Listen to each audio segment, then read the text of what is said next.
Hi friends, இந்த video toddler இன்ஃபேண்ட்டை கூட்டிகிட்டு ஃப்ளைட் ட்ராவல் பண்ணுறவங்களுக்காக யூஸ்ஃபுல்லான இன்ஃபர்மேஷன் ஷேர் பண்ணியிருக்கேன். ஃபர்ஸ்ட்டு வந்து டாக்குமெண்ட்ஸ், என்னென்ன டாக்குமெண்ட்ஸ் தேவைப்படும்னா birth certificate, Aadhaar card. Second, luggage பற்றின நிறைய பேருக்கு டவுட் இருக்கும். இன்ஃபேண்ட்க்கு வந்து 10 kgs வரைக்கும் லக்கேஜ் அலௌடு இருக்குது. பேபிக்கான டயப்பர் பேக் நீங்கள் செப்பரேட்டாக வச்சுக்கலாம். இமிக்ரேஷன் ப்ராசஸை பொறுத்த வரைக்கும் உங்களுக்கு வந்து பேபியோட பாஸ்போர்ட் சர்டிஃபிகேட் செக் பண்ணுவாங்க. நெக்ஸ்ட்டு செக்யூரிட்டி செக்கில் வந்து பேபியோட பேகு, ஸ்ட்ராலர் இதெல்லாம் செக் பண்ணுவாங்க. வெயிட்டிங் ஹால் கிட்ட பேபி கேர் அக்சஸ்ன்னு இருக்கும், அதை நீங்கள் அக்சஸ் பண்ண மறந்துடாதீங்க. ரொம்ப யூஸ்ஃபுல்லாக இருக்கும் உங்களுக்கு டைப்பர் சேஞ்ச் பண்ண, ஃபீடிங் மதர்ஸ்க்கு ஃபீடிங் பண்ணுறதுக்கெல்லாம்.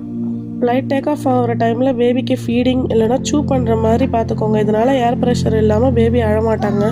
ஃப்ளைட்டில் போகும்போது பேபிக்கு என்டர்டைன் பண்ணுற மாதிரி டாய்ஸு, கேமிங் ஆக்டிவிட்டீஸ்லாம் கையில் வச்சுக்கோங்க. டயப்பர் பேக்கில் feeding bottle, diaper, infant formula, snacks, water பாட்டிலாம் லிமிட்டட் குவான்டிட்டியில் கொண்டு போகலாம். இன்னும் உங்களுக்கு எதாவது டவுட்ஸ் இருந்தால் என்னோட கமெண்ட் செக்ஷனில் கேளுங்க. தேங்க்ஸ் ஃபார் வாட்சிங்.